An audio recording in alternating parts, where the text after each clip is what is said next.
Така, тук сме на нивата, засята е с царевица и соя.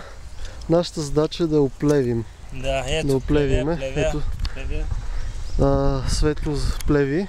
Здраво работи. Така, каква е задачата? Значи, тук имаме в момента, мисля, че соя, нали? Търгаш плевелите, да, това е махаме соята. плевелите. Ето тия плевели ги оттъргваме. Ето така. И това остава тук и пак е корен. От царевицата имаме две и трябва да махнем по-слабата жилка.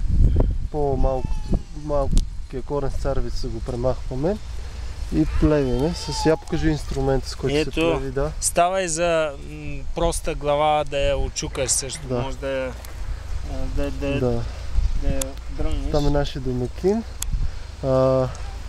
който работи със сила. И нашите домакини седнали до дървото.